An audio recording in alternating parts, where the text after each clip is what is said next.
On the subway, two punks were bullying a man, and an old man sitting in the back can't stand it. He said something to stop it, but to his surprise, the two punks teased him back. They had no choice. They got off the bus at the next stop, but there was a woman next to them who was watching the whole thing. The two punks noticed her, so they came over to her with smiles on their faces, and they were all over her with their knives. But the next moment, they're going to regret it. This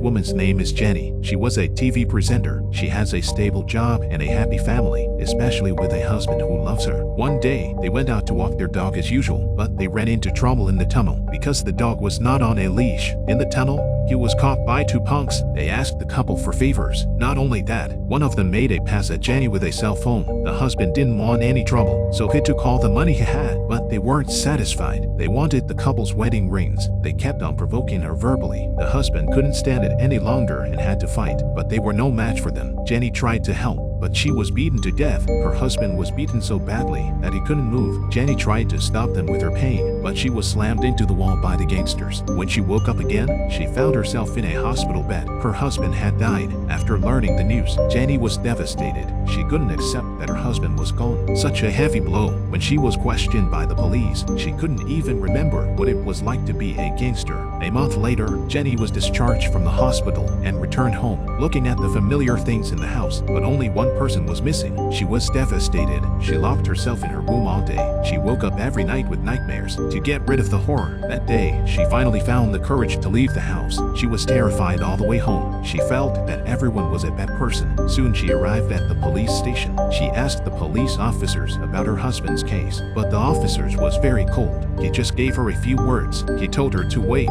He said that a police officers would come to assist her later, but she waited on the bench for a long time, but no one came to ask questions. Jenny left the police station disappointed. Then she went to a weapons store. She wanted to buy a pistol for protection, but since she didn't have a license, she left disappointed again. Not long after she left the store, a gun dealer came after her, so she finally got her first handgun. On her way home, she went shopping at a supermarket, but she didn't expect to be robbed. Jenny was too scared to make a sound. She thought she'd be safe after the robbers left, but she didn't realize that at this moment, her cell phone rang. This attracted the robbers' attention, so he immediately searched the supermarket. In fact, in such a small space, Jenny would be found sooner or later, so she made a bold decision.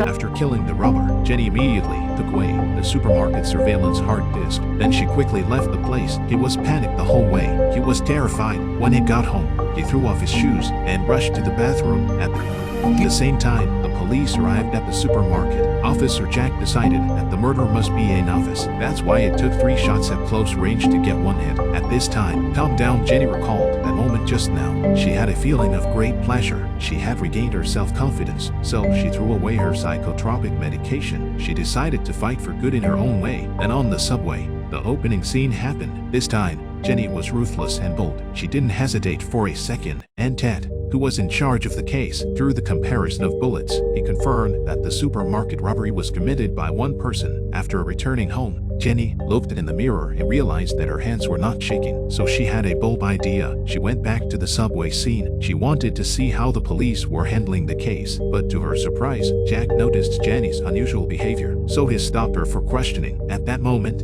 Jenny showed her identity as a TV host, said she wanted to conduct an interview. This dispelled Jack's suspicions. After Jack returned to the police station, he remembered he was the woman who lost her husband, the woman who lost her husband in a robbery a few months ago, and she's a host, not a reporter. So was it just a coincidence that she was at the scene of the crime? So Jack went to the station with his suspicions and found Jenny, who had just gotten off work. He pretended to be interviewed by her, but from the conversation, he found out this woman, because of her husband's tragic death,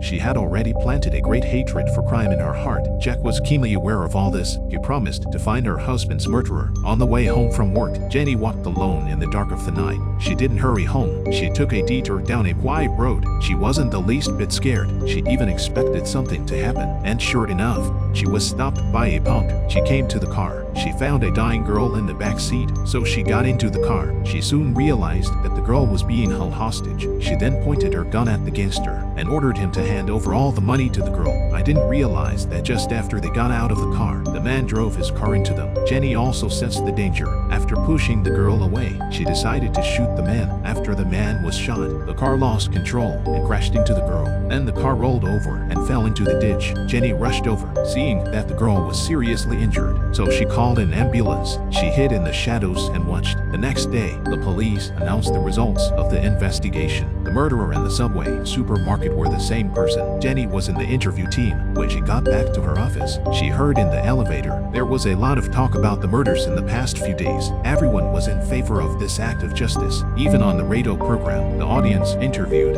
also expressed their support for this practice. That made Jenny even more determined. She was determined to do good, but in the next action, Jenny shot a gangster, but Jack caught a clue in order to confirm his suspicion, so he intentionally took Jenny to visit the girl who was hit by a car to confirm his suspicions, but in order to protect her savior, she lied that she didn't know Jenny. Then Jack found the boy who was bullied in the subway. He asked him to draw a picture of the murderer. The result was very similar to Jenny. Through Jack's observation and analysis, he was basically sure that Jenny was the so-called justice envoy. That day, Jack found Jenny again and gave him the wedding ring that was taken by the murderer. He gave it to her. It was discovered because the gangster's girlfriend sold him out. That's how he was found. Jenny sold the wedding ring again. She couldn't get her mind off of it. Then Jack brought him to the police station to identify the killer. Jenny recognized him right away, but she didn't say anything because she was determined to avenge her husband's death in her own way. And Jack saw what was happening, so he chased her out. In the bar,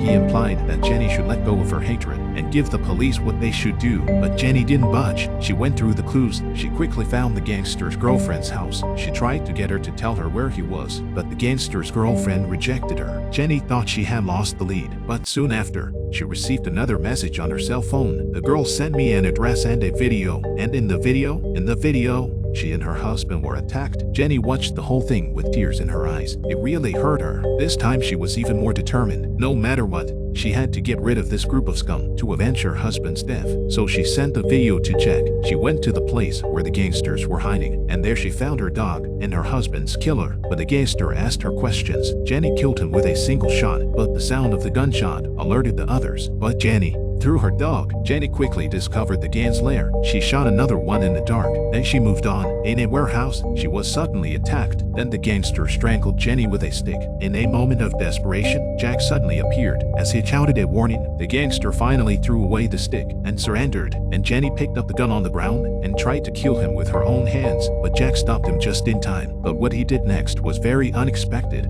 Now, if you're gonna use a gun, you make sure it's legal. What the fuck are you doing, man? In the midst of the gangster's pleas for mercy, Jenny decided to shoot. She finally got her revenge. Jenny handed the gun to Jack. She was ready to go back to the police station with him, but Jack didn't do that. He put the gun back in Jane's hand and asked her to shoot herself, and then he could explain it away, that they'd somehow gotten into a fight and killed each other. Jenny was touched, but after a moment's hesitation, she shot Jack, and then she ran away from the place. At the end of the movie, she comes back to the place where she and her husband were attacked. She was no longer afraid. She had become a truly brave person.